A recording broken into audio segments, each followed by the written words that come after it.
Hello, team. It's time for the Daily Detangler.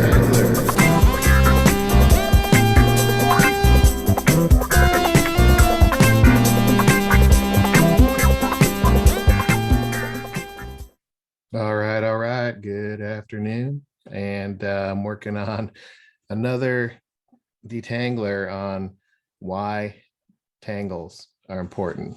And I started yesterday with the idea of change, and change can create tangles. And today I thought it would be good to link to the idea of co-creating value and how tangles are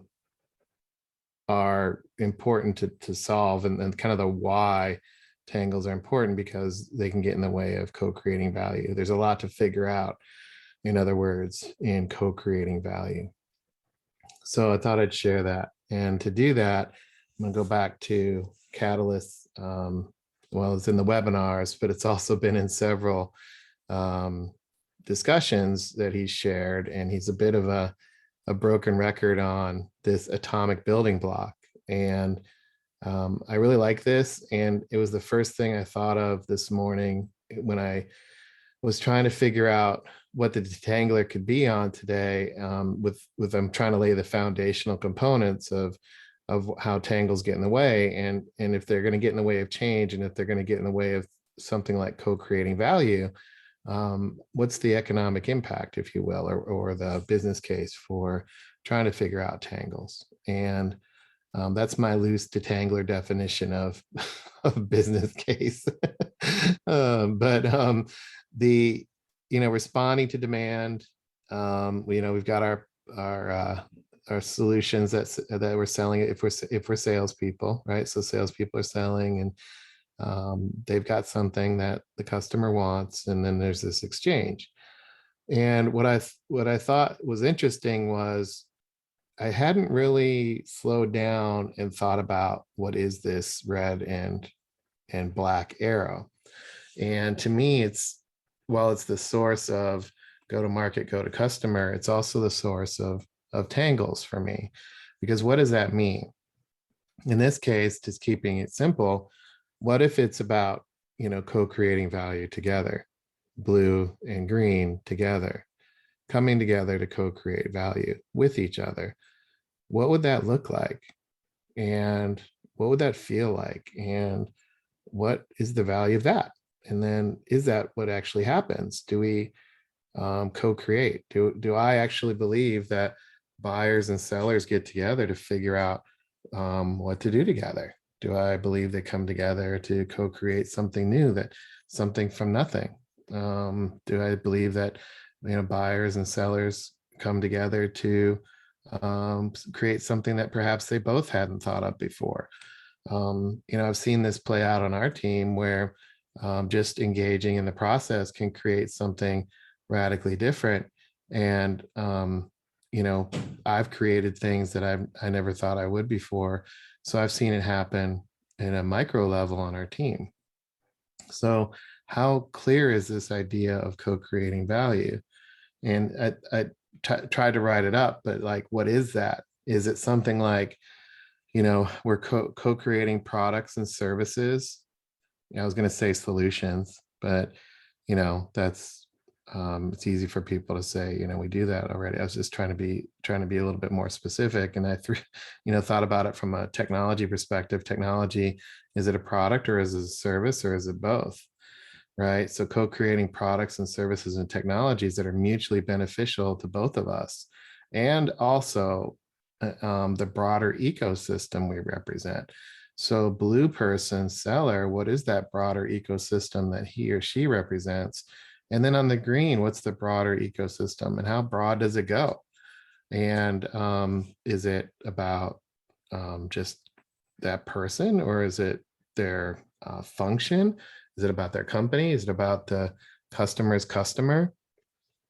And then in that process, we're all actors, and we're actors in this complex ecosystem view as it's defined. If we view it as one-to-one person, that's one thing. But if the green person represents a couple hundred people, and the blue person represents a couple hundred people. That's a lot of variables. So from the discussion and from him sharing, he said, go to customer versus go to market. On the go to customer side, it's about, co-creating demand where other people, individuals define. Where if I have my customer hat on, I can define it in the green myself, and I would look at it and say that that client company, that vendor, is defining it how they want to. And then, as an actor, I can be on the sales side and I say, well, I'm individually defining it, and those customers are defining it differently than me. And this was really interesting because, like, for example, let's say I believe that tangles are valuable and I individually define those, but do others define it the same way? And then if others believe that a concept is important to them, how do they define it individually? And then me, I would be an other. And do I define it the same way? So the idea there is that's almost impossible to figure out. But what if there are patterns? And as actors, what if I can figure out how to define those? So I'll put, a person in the middle. And what does this person kind of need to do to me from a detangler perspective? And from my lens is they've got to figure out how to bring these together, these two areas, and come up with a shared understanding. So what is that shared understanding? Well, it's this idea of knowledge, if you will. How do we combine information, data, and our experiences? And do we see that kind of the same way? Individuals and others, do they see and have the same perspective of what is the relevant knowledge? Do they have the same perspective of what is the relevant value here? What is value in the first place? Is it to solve a problem, to provide a solution? Are we talking about the same problem? Are we talking about the same solution? These are areas where communication is important, but it depends. It's like it depends on who you're talking to. So not only is knowledge in flux and one of those things where it's difficult to get to a shared understanding. When you add value and the definition of value, that becomes hard. And then the idea of what is action. And I mean, I've learned a lot about that. I mean, my definition of action is completely different now because I've done a lot of learning by doing. And now I've learned that action is how I learn, not just studying something. So, but there's a different perspective in how people view the word action and what they think action is to move forward. And that perspective comes in. So are we helping people see that? And then the idea of an insight. What is insight? And why do some insights make people feel like they don't know what's going on and make them defensive? And then how does that insight lead to creating something new and valuable? And I think that's part of the challenge is how does insight help? So like one of the thing about this is as a person in the middle, as somebody that's trying to help others understand what tangles are, for example, others define it differently than I do. And this has been a creative process, right? And not only do I have to do all of this individually, but I have to do it simultaneously, blend knowledge, action, value, insight together and understand not only my perspective, but the perspective of others so that I can frame out some sort of definition of tangles. And that's hard. And then at the same time, create some sort of experience because I'm doing it with people, right? That's even harder for me. Like the idea of doing this with everybody, the more I get into it, the more difficult it becomes. It's much easier to just do it in a vacuum. But the challenge with that is I don't get shared understanding because I'm not just an actor, I'm an actor in the broader ecosystem. And in that broader ecosystem, as Catalyst talked in the VUCA conundrum, is we all have different perspectives. Some people process things as concepts, examples, emotively, tasks, analysis. So if we're factoring in variables like what is knowledge, what is value, what is an insight, what does it mean to take action? I have my perspective, you have yours. Now what happens in that? And it can lead to a lot of friction, and individuals can get tangled in that, where they have to do both, all of these things at the same time. which, as I talked about yesterday, it's really hard to do. And especially since it's constantly changing, the environment's constantly changing. So we talk about, and Catalyst has talked about the idea of orchestrating all this, that orchestrating brings together the right people, process, information, technology, and the orb that we have helps us bring those things together. But when I was trying to figure out how I would use the orb to balance these perspectives and to think through, or to help kind of orchestrate value, insight, action, and knowledge, that became really difficult. And I listed out some variables, like, how do I communicate value? What information do I need to actually bring together people to have a shared understanding? What am I doing from a process perspective as an individual, as I'm trying to figure out what my feedback loops are? How do I evaluate what good looks like? How do I skate to the puck? How do I collaborate and do it with people? These are all actions that have processes behind them all. And what are my processes? I don't even know if I could define those. And then from a individual perspective, am I aware? Am I paying attention? What am I focused on? And I put this one memory. Catalyst is saying, hey, he gave me an update. I'm like, well, did I miss a meeting? He's like, no, I'm following the process I outlined last week.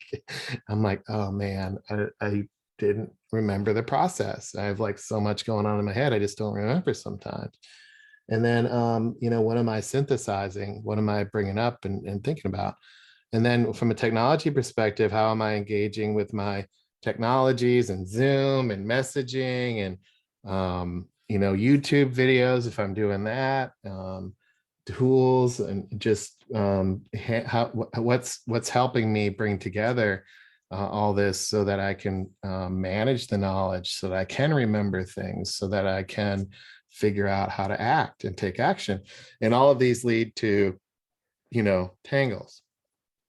So I'm trying to lay out the soil that tangles come from, right? This idea of co-creating value is fertile soil for tangles, because orchestration is difficult. People can only handle 3 or 4 variables at a time. That's the 7 plus or minus 2 on our scientific methods site.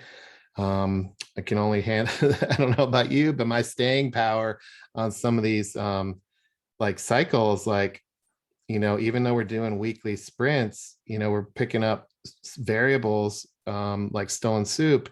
After 2 or 3 times of stone souping, I start running out of, I don't know, cycles. And like, there's a staying power view of this. It's like what is my mental Viagra to keep up with the iterative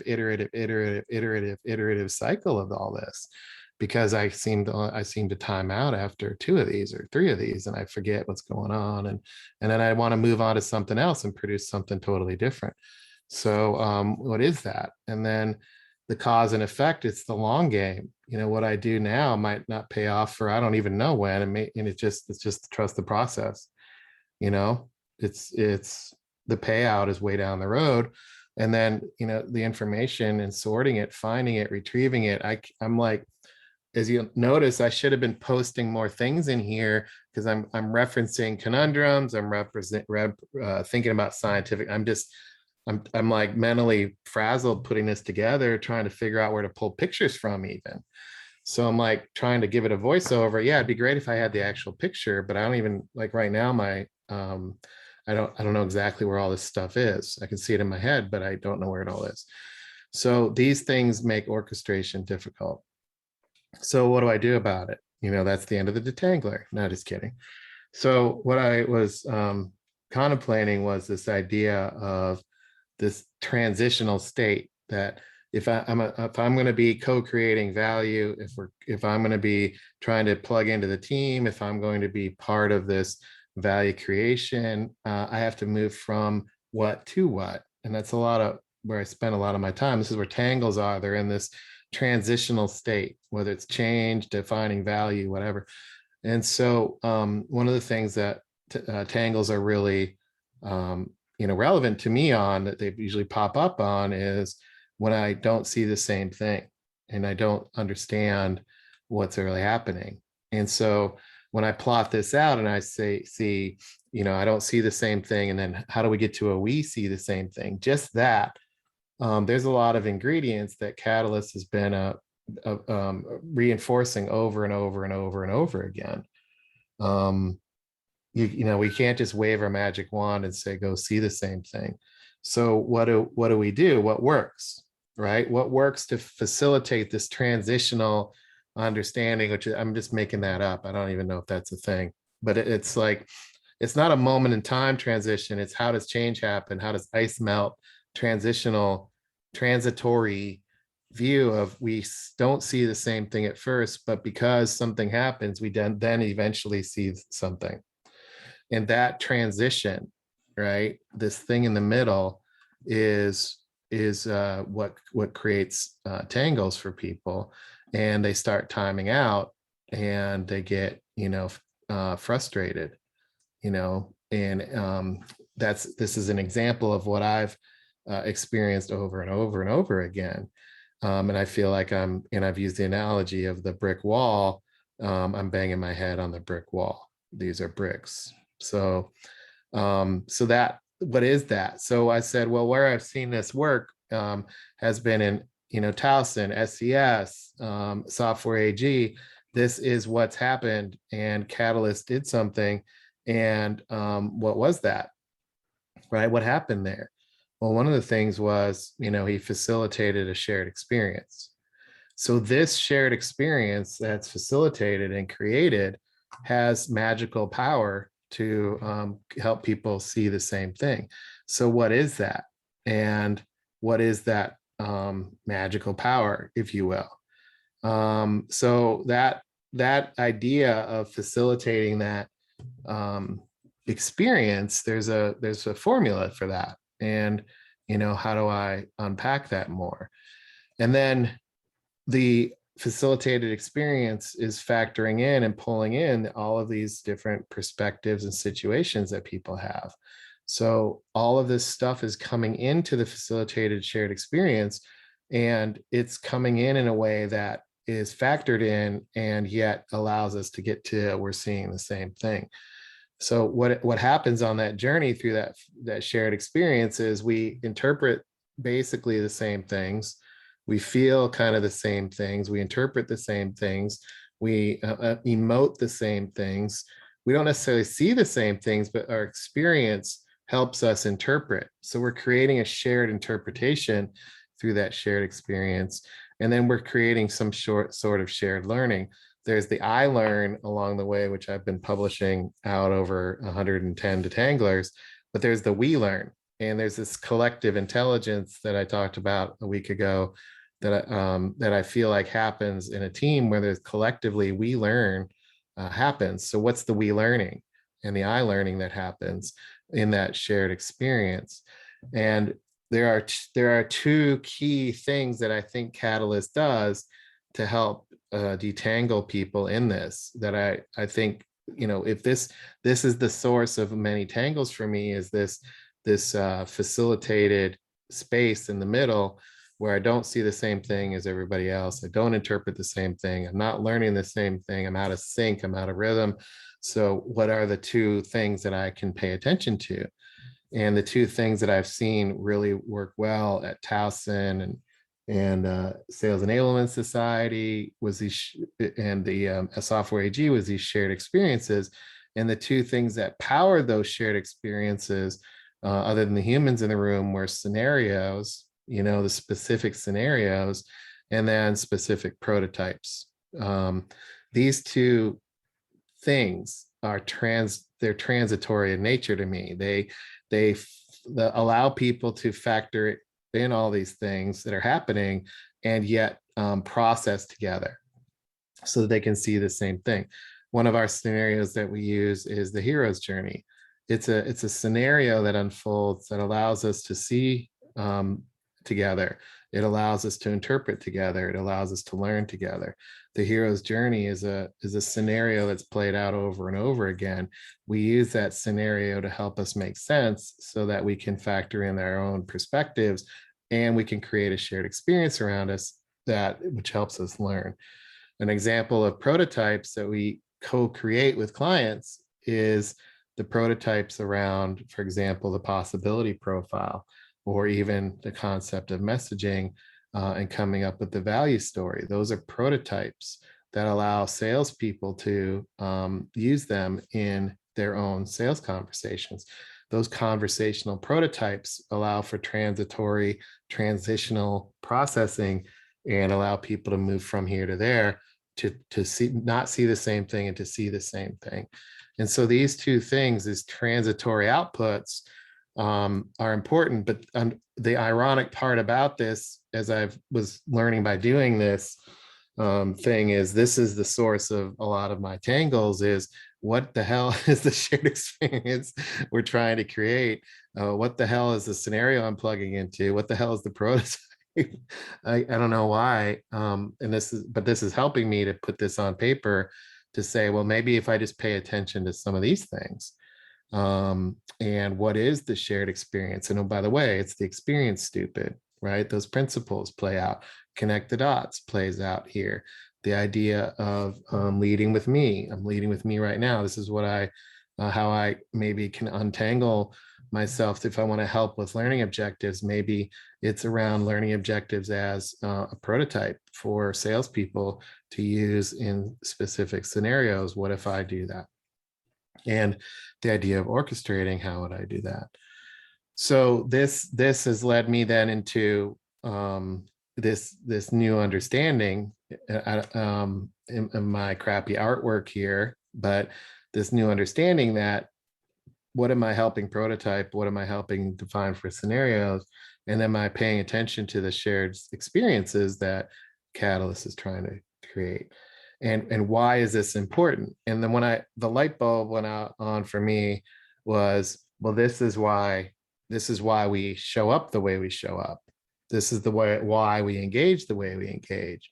So what causes me tangles here in how we work, in how we show up, and how we engage, is in this. So I was like, well, I have two major challenges. I have a time challenge and I have an output challenge. So I'm like, F it, I'm just going to lean into that. And I'm going to say, these are my two big challenges, and I'm going to see what happens. So I'm going to plot it out and just say there's a time continuum and there's an output problem or continuum. And so what are my challenges? Well, my output challenge is I'm way more comfortable on predefined or templated outputs versus the idea of an emergent output. Now, what I'm building here is completely emergent output. Admittedly, I could not have done this a bunch of times, I don't know, a long time ago. And I'm literally building this whole detangler from scratch. And this emergent output I'm more comfortable with. But I can't do this white space. I used to be afraid of the whole blank slide syndrome. Blank slides freak me out. I can't create an emergent, I still have problem with toasting sometimes. Well, a lot of times, and I'm trying to just toast and just write it out. So emergent versus predefined felt good. And then on the time thing, the time boxed versus this idea of I didn't want to put timeless or not time bound, but because we're pursuing the best answer, it depends. It's time is time boxed, or it depends. It's I'm going to use the word transitional or transitory, which means you define it how you need to define it, and it's constantly moving. The definition of time here is we can take as much time as we want. It's up to the patience of the people we're working with, and if we can reframe them, they'll take longer because they believe. And a lot of the problem that people have is time boxing things arbitrarily, and I have that problem too. So I plotted this out. First is in a time boxed, predefined.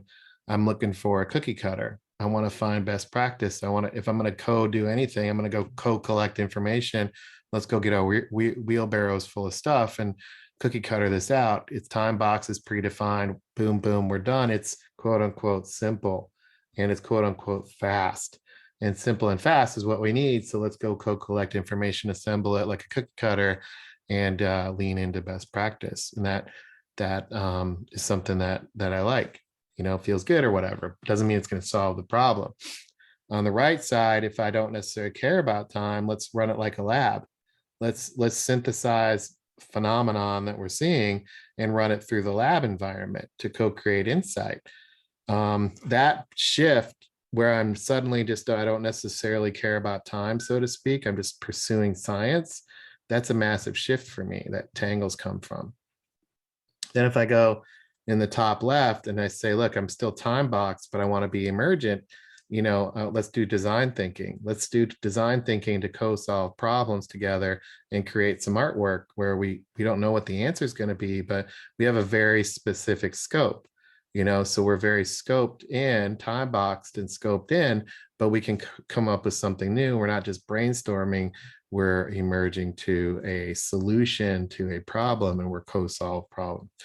And then on the right, it's co-experience. We're emergent and we have transitory time. We got to run it like a movie. And this was a big aha for me, the idea of assembling perspectives in a transitory emergent environment allows us to what? What's the value of that? What's the value of co-solving problems? What's the value of co-collecting information? What's the value of co-creating insight? What's the value of co-experiencing something together? Well, there's a lot of value in that. It's way more sticky. It's a lot more open and innovative. It's a lot more strategic in a way. It's before the problem. We're co-creating demand. Solutions can come out of that. We're trying to sign up for the client's definition of success. We're in the trenches together. We're building long-term partnerships. We've moved beyond this idea of trusted advisor to live in life together, or in the foxhole together. We're on the court, we're co-experiencing together. So I'm like, oh, that might be why we need to run it like a movie. And what does a movie have? A movie has scenarios. What does a lab have? A lab has a lot of prototypes, and prototypes in the lab, coming out of the lab, the R&D function, if you will, are innovative.